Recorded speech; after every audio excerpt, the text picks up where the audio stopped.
This is the All Day Ruckoff podcast, episode number 10.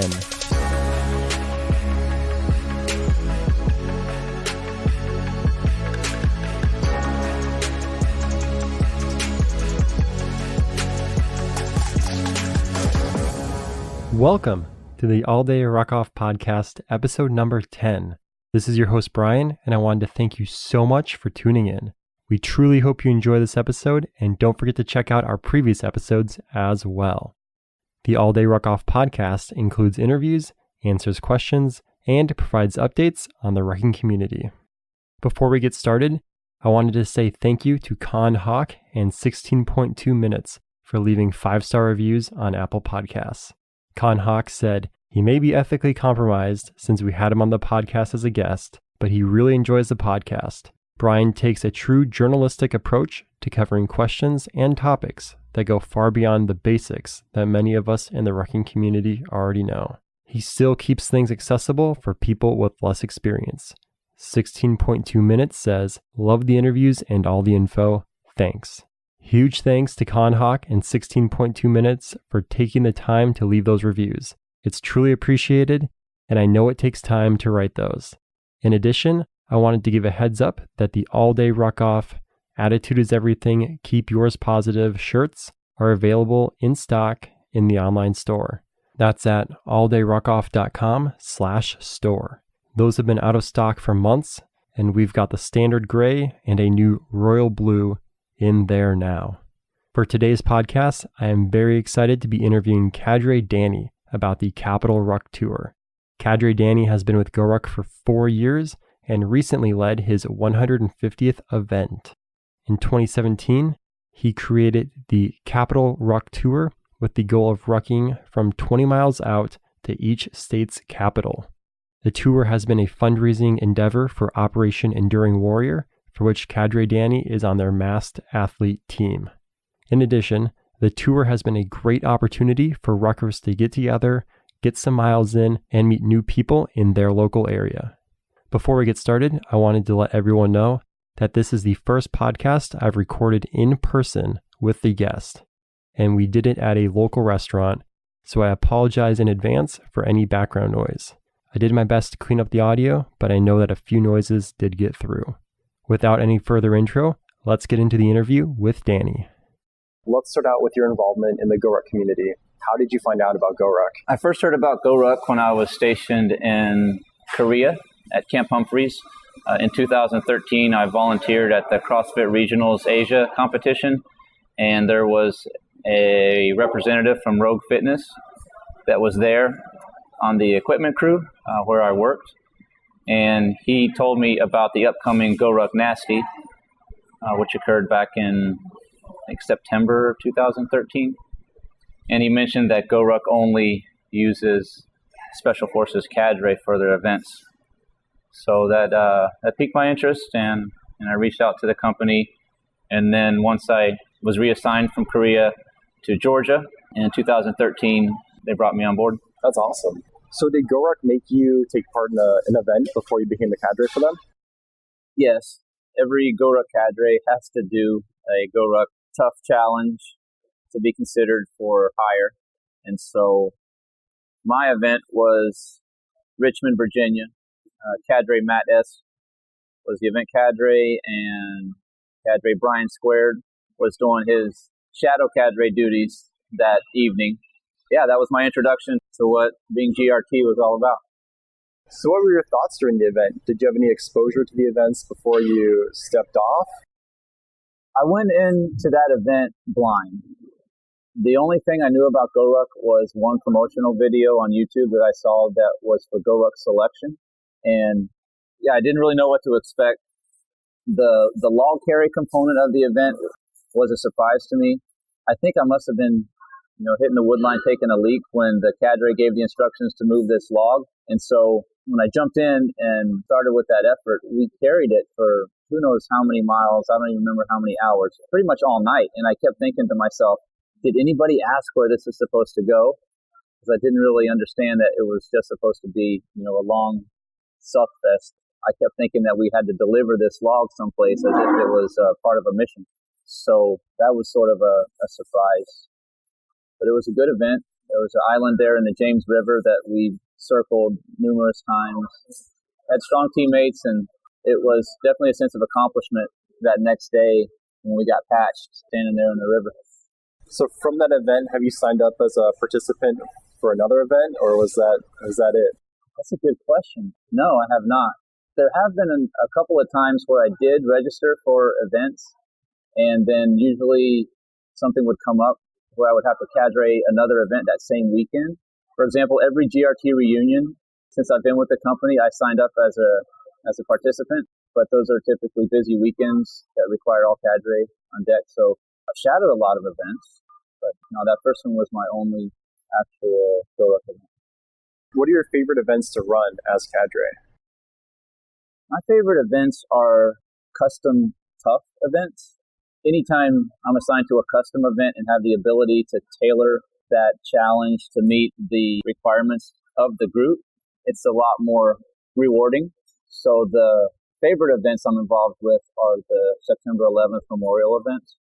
And typically the custom memorial events that I've been involved with have a huge impact on everyone concerned, but they're rather emotional. So I would not want to lead those all the time. The other custom events I'm involved with are F3, and those tend to be very rewarding because of the effect that the F3 leaders are trying to glean from the event. So it's an amazing experience to be part of the F3 custom events. And in the whole series of challenges, the reason I prefer toughs versus lights or heavies, GORUCK Light, it's a little bit shy of the time required for me to really solidify the team cohesion. It can be done, but it's a lot easier accomplished during a 12-hour time frame. And the GORUCK Heavy, those are very rewarding, except it's very strenuous to lead those, week after week. So yeah, it's got to take a toll because you do the miles as well. Right. Yeah, the cadre are there pumping the same amount of miles, usually not carrying as much weight as the participants, but usually the cadre aren't specifically training for a GORUCK Heavy, where the GRTs are obviously training for those weeks and months in advance. So we're kind of doing them cold, which leaves us a little bit, more worse for the wear, but that's part of the lifetime. That's awesome. So how many events have you run as cadre? I just hit 150 last month, and I've got 2 more coming up this weekend. Congratulations. Thanks. They haven't fired me yet. I must be doing something right. That's what it sounds like. So moving on to the Capital Ruck Tour, that's something that you started at the beginning of this year with the goal of rucking to the capital in 48 of the 50 states. You changed that a little ways through to all 50 states, and then recently are doing 54 cities, which is a huge endeavor. What prompted you to start the Capital Ruck Tour, and where did that idea come from? Well, I like to set myself up for these epic challenges. For example, in 2016, I wanted to ride my bike across America. I didn't have the time to do it straight through, so I did it in segments, and it took me most of the year to actually complete the journey. So for 2017, as I was thinking about what could be my next epic endeavor, the number 22 was all over the internet because of the veteran suicide rate. And I really had an issue with that number because it's incorrect. And it's a misrepresentation of the suicide epidemic. It's actually much worse. And all of the suicide awareness that we're doing online is ineffective. It's not solving the problem. So I had a real issue with that number 22. And so one day I was thinking arbitrarily, why not pick the number 20? 20 could be a number that we could paste all over the internet and social media. And I just was thinking about that number, and I thought I could apply that number 20 to a rucking endeavor. I could ruck 20 miles and go to 20 cities carrying 20 kilos of weight or 20 pounds if I need to scale it, and maybe do 20 consecutive cities in a row, and maybe I'll get 20 people to join me, and it'll cost $20. And the number 20 just was prevalent in my initial concept. And so as I started to think about what 20 cities did I want to do, I really couldn't come up with a fair way to distribute the cities. So I thought, why not just go to every state capital? And then as I began to think about state capitals, meanwhile, I'm seeing all the negativity that was happening last year, being a campaign, election year in the news. And I wanted to somehow offset the negativity in our society with maybe going to the state capitol and doing something positive or uplifting, maybe sharing a story about somebody that's remarkable that hails from that state. So this was the initial concept of the Capital Ruck Tour, was simply to go to all the state capitals, lead a 20-mile hike, if you will, bring people together and have a positive message at the end. The next thing that influenced the Capital Ruck Tour was that I volunteered with Operation Enduring Warrior, and I went through their indoctrination program to become a masked athlete team member. Once I went through that indoctrination and passed their course to be a team athlete, I wanted to give to the organization because they had greatly impacted my life. And I see the impact that they've had on so many veterans. And I see what OEW is doing to curb the suicide epidemic. So my good buddy Robert, you know him, he suggested that I simply make the Capital Ruck Tour into a fundraising effort for OEW. And that is what it has become. Initially, the 48-state plan allowed me to drive to every state capital, and I mapped out a route where I would basically do a big clockwise tour of the U.S., hitting all those cities. But then about 10 cities into the tour, after numerous people asked me, why aren't you doing all 50 state capitals since we have 50 states, I decided to add Honolulu and Juneau, being the two OCONUS state capitals that we have, plussing it up to 50. And then one of my teammates, Earl Granville, asked me, well, why aren't you doing Washington, D.C.? That's our nation's capital. So I added D.C. I have to drive right through New York, and I figured I can't pass the most iconic city in our nation, New York City. So I added New York City as an additional stop. I added SoCal because California being such a large state, Sacramento just doesn't service the entire state. So I'll sweep through Southern California, lead an event in Orange County. Phoenix is going to get a second visit. I led a Capital Ruck Tour stop in Phoenix back in February, but I'll be driving through there late October. So we're going to do a second Ruck event in Phoenix for a total of 54 cities. That's great. Yes. That's a busy year. It is. So going back to Operation Enduring Warrior, how did you find out about them, and what made you want to decide to become a masked athlete?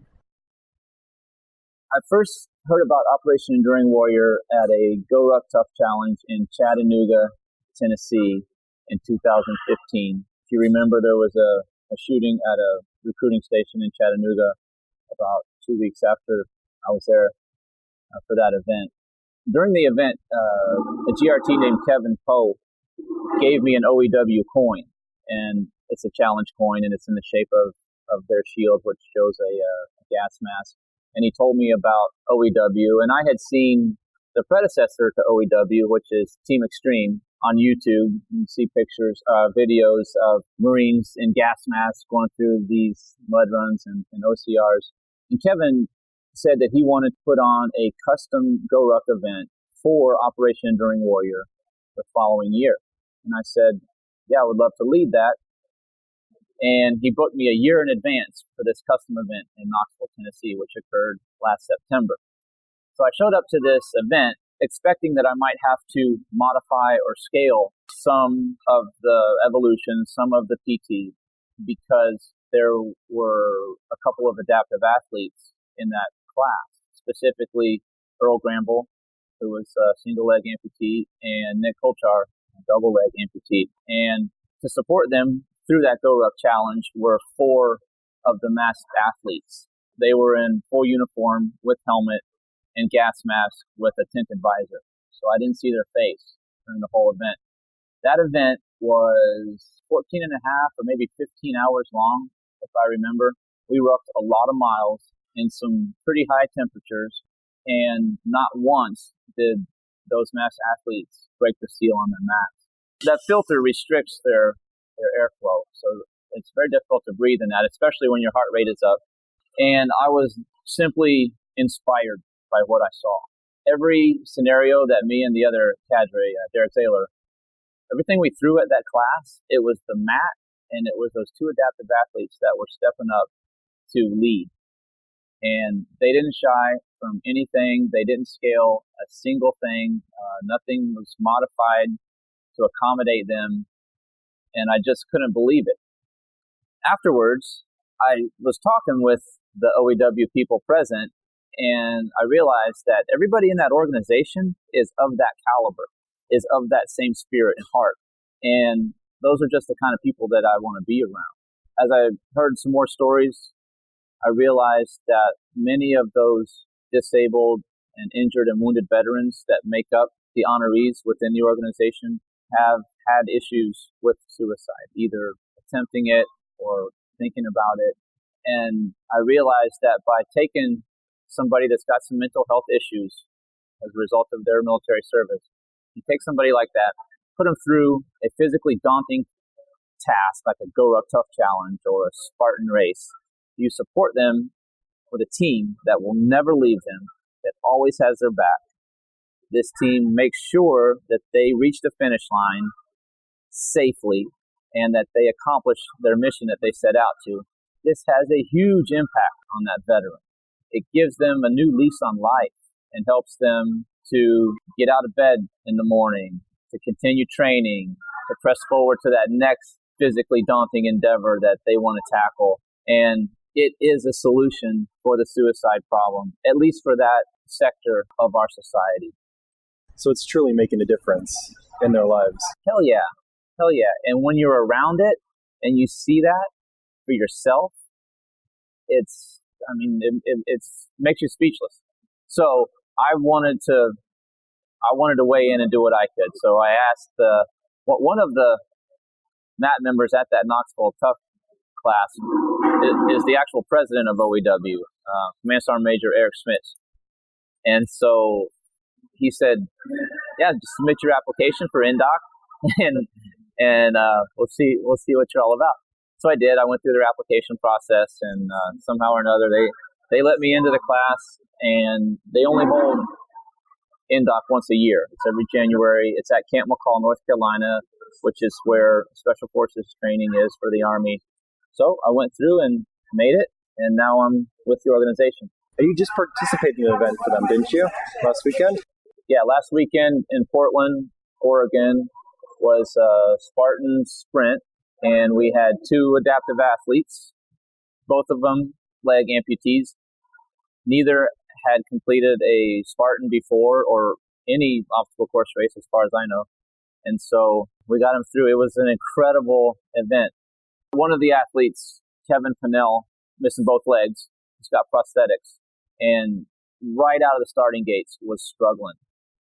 And right out of the starting gates, we all had reservations, like maybe we overestimated his physical health.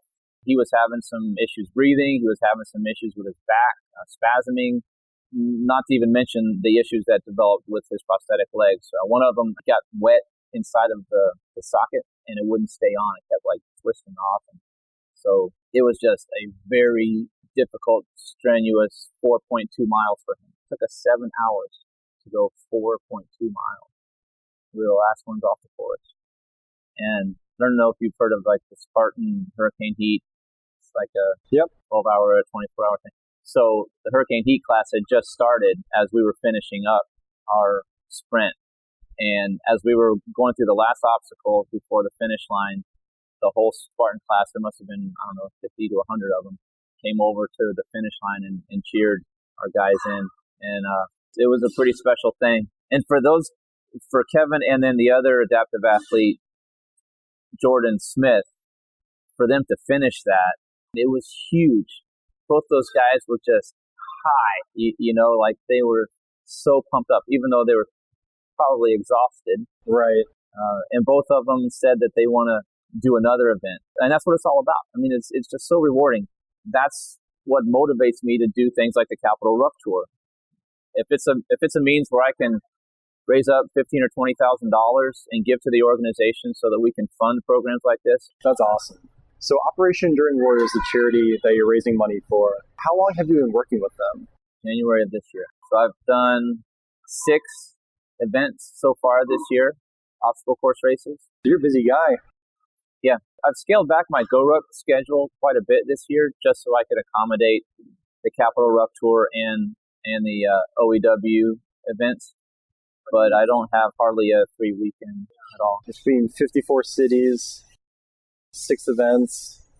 That's wild. So what's the goal of the Capital Ruck Tour? If you could have these events accomplish one thing, what would that be? Well, there's actually 2 goals, both equally important. So we've already mentioned it. It's simply a fundraising effort, and my target is $20,000 by the end of the year.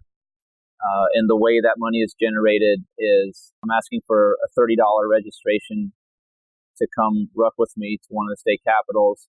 And of that $30, half of it goes to OEW as a donation, and then the other half covers the cost of the tour itself. So 20K is my goal. But the other component, the other goal of the Capital Ruck Tour is to simply bring people together, provide an opportunity that's outside, that's active, that's moving, where we can fellowship and socialize. That opportunity in and of itself helps people that are battling depression or boredom, whatever issue they have in their life. But also those 7 or 8 hours that we're hiking from outside of one of these cities to the state capital is time where we're going to be sharing stories and creating memories and laughing and getting to know new friends and reestablishing old friendships. So it really is it's a social aspect. At the index of every one of these, we circle up like we do at F3 when we close out a workout. It's called the Circle of Trust. And kind of like GORUCK, I patch everybody. All participants get a Velcro patch that's got the official Capital Ruck Tour logo on it. And typically there's a couple of minutes of a testimony, usually from one of the OEW honorees or adaptive athletes that'll be present. They'll share how they overcame the adversity that is in their life. So it really puts things in perspective when your feet are sore and blistered and your shoulders are achy because you just walked 20 miles. And then you hear from somebody like Earl Gramble, who only has 1 foot and walks on a prosthetic leg. He's not even talking about the physical pain that he's in. He's talking about how to overcome whatever obstacle it is in your life and how to be mentally resilient and how he was able to overcome such terrible loss in his personal life. This kind of puts your own issues, in perspective. So let me summarize that question. So the 2 goals I told you I get off on tangents. The 2 goals of the Capital Ruck Tour is to raise some money for OEW so they can continue to do what they do, and also to just have some fellowship. Simple as that. Awesome. And I'll make sure to put a link in the show notes to where people can donate. So whoever's listening to this, go to the show notes, find the link, and that's where you can contribute to Capital Ruck Tour 2017. And on that note, people have asked how they can contribute directly to OEW. And so maybe we could put a link to their website as well. Absolutely. That way they're not even going through the Capital Ruck Tour account. And people that are so inclined, they may donate to the Capital Ruck Tour to help with the expenses of getting to all these places. Or if somebody gives me a donation that they want specifically to go to OEW, then I can facilitate that as well. And I simply send the money directly to the treasurer of OEW. Awesome. So you mentioned that, these events, 20 miles, that's 6, 7, 8 hours. Yeah. Lots of stories, lots of experiences. When you think about all the cities you've been to, have there been some that have been fairly notable that you recall? Any that you want to share? Yeah, a lot of memories, a lot of great things.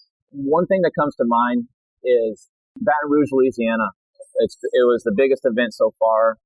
There were 42 participants. And last November in Baton Rouge, there was a police shooting. And tragically, several Baton Rouge policemen were killed, and a Baton Rouge sheriff's deputy was killed, and another deputy was severely wounded and is still in ICU now, some 9 months later, fighting for his life daily. And the chief in that sheriff department was one of our participants. And I asked him if he would mind sharing with the class his story. And he was very eager, or I shouldn't say eager, very willing, kind of nonchalant at first, like, yeah, no problem. I can talk about that, no issue. And we got to the Circle of Trust after our 20-mile hike, and I asked him to step into the middle. And this gentleman, to me, seemed like maybe had not quite dealt with the grief that he suffered. And I assume because he was in a position of authority with a lot of subordinate, cops that he was responsible for, put on a strong face. I assume that was the case because as he began to share this story, which I'm sure he has talked through countless times since this tragedy, he kind of broke down. And it seemed a little bit, it was definitely painful to watch. And we all wanted to console him, rally around him. And there were a couple of other cops that were in the class that did exactly that. They got up right next to him, put their arm around him, allowed him to talk through what he was sharing. And I just got the impression that maybe he didn't have an outlet, maybe wasn't able to talk about it. Or maybe I'm wrong. Maybe he had spoke about it before, but maybe every time it's equally as painful. Nonetheless, it was something that he needed to get out.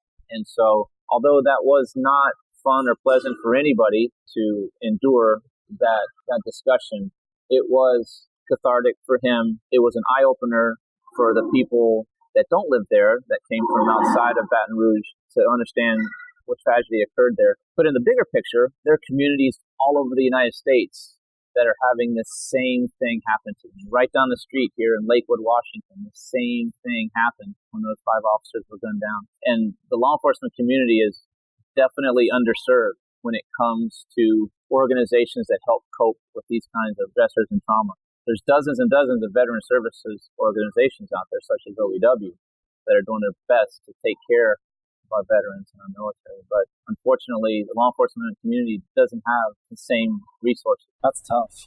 Baton Rouge wasn't the only city that had this type of experience. Same thing in Washington, D.C. I had a couple of D.C. cops share their stories when we went to the police memorial wall there in D.C. So those experiences certainly weigh heavy.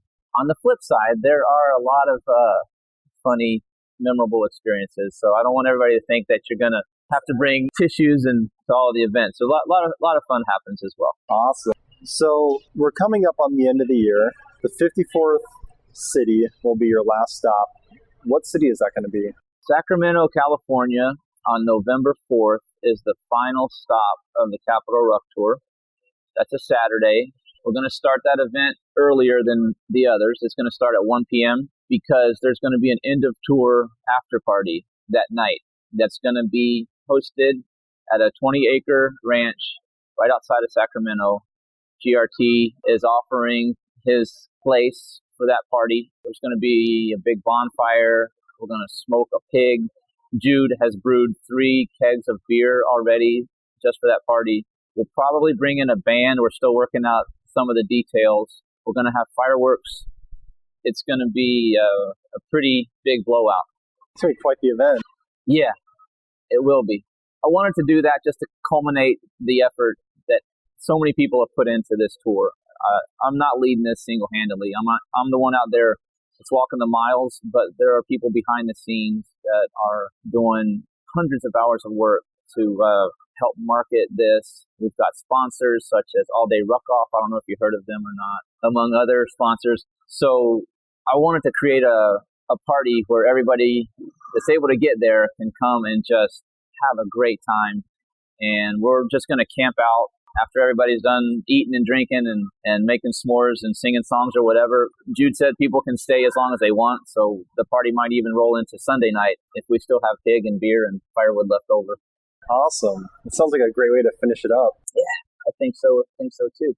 Speaking about the end of 2017, this is the Capital Ruck Tour 2017. Have you thought about 2018 yet?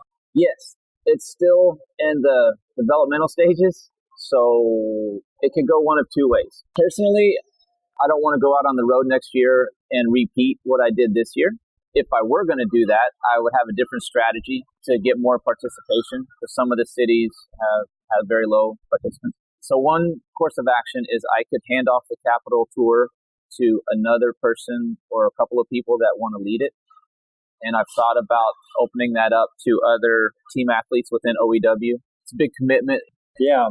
So maybe like regionalize it and give an athlete a region. So that's one option.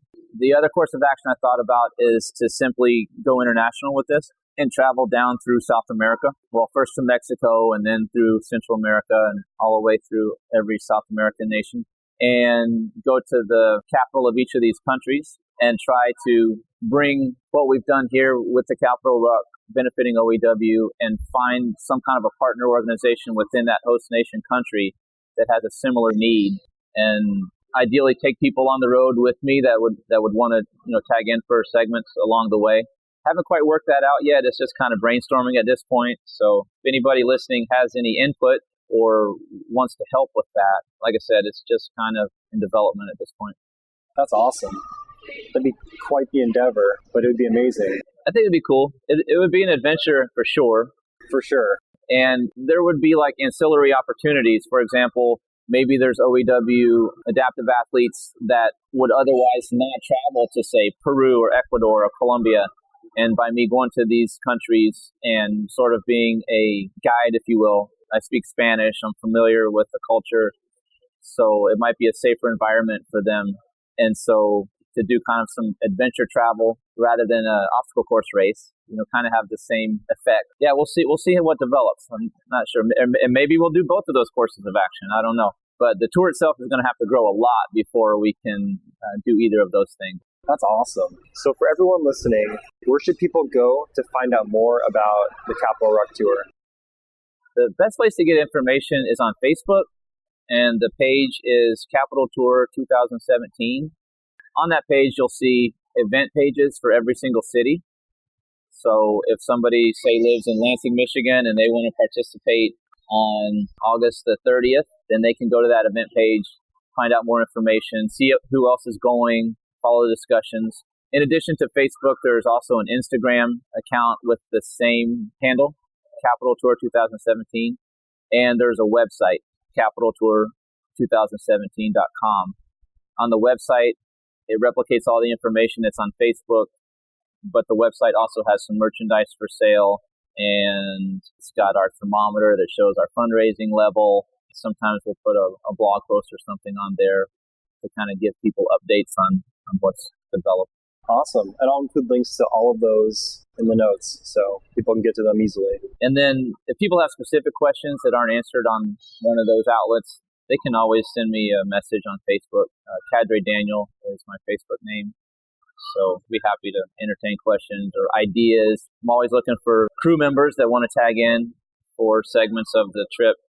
I can't offer you pay, but you probably have a good time. So sometimes it's even better. Is there anything else you wanted to talk about before we go? I really would like to say thank you to the sponsors that have supported the Capital Ruck Tour so far. You being one of them with Charity Challenges and All Day Ruckoff. So I appreciate you believing in this effort. And your contributions are helping guys like Kevin Pinnell and Jordan Smith, who I just talked about, and all the other adaptive athletes this year that have come out and overcome something that they didn't think was possible. Also, I got to thank Kevin Maestri at Knotted Cords. Anybody that's listening, go to his website, buy some merchandise from him, help him grow his company. He is the 550 cord guy and makes some pretty cool stuff that you can deck out your GORUCK bag with. Also, Margaret Blankenbaker with So Strong. If you don't have a patch tag, you're wrong. Every GRT should own one of those. They only cost $10. You can put it on your keychain. So check out SoStrong.net. I got to thank Josh Silly of American Steel and Prefab Erectors. He's been a huge help with the Capital Ruck Tour, not only as a friend and a mentor, but with some financial assistance as well, helping us with startup costs on merchandise. And there's always sponsors. So let me see if I can run down and mention them all. We got Live for a Living. It's been a great help. Infinite Fitness, Fit Life Healthy Vending, Military Muscle, Kadira Hero, and Laylo Tactical. As a matter of fact, somebody was just asking me a question about Laylo foot gear as I was driving up here to meet you today. They got some pretty cool stuff, and they are 100% behind the tour. They actually decided to sponsor us with a video contest that we won. Jeff Farmer, who is a team athlete with OEW, he compiled video clips from like the first maybe 12 or 13 stops that I did, and he sent it in to Laylo. They had a internet-wide video contest, and they were looking for a person or an organization that was involved in some kind of travel this year that would benefit humanity. And so of all of the submissions, evidently we won unanimously. Congratulations. Yeah. That's awesome. It's cool. Happy to be partnered with Lalo. Well, thank you so much for taking time out of your day to drive up here and meet me. This is the first podcast that I've done in person, and it's been really fun. Thank you again. It means a lot. And I'll see you this weekend at the F3 Custom event. Heck yeah. Can't wait, Brian. Thank you very much. Thank you so much for listening to the All Day Ruckoff podcast. To learn more about the Capital Ruck Tour, Operation Enduring Warrior, and to get links to everything we talked about during the show, visit the show notes at alldayruckoff.com/podcast/episode-010. To learn more about All Day Ruckoff, you can visit us at alldayruckoff.com. Did you enjoy the show? We would love a review on Apple Podcasts. Think we can do something better? Send an email directly to me at brian@alldayruckoff.com, as I'm always looking to improve the show. Thanks so much again, and remember, attitude is everything, keep yours positive, and drink hard, ruck harder.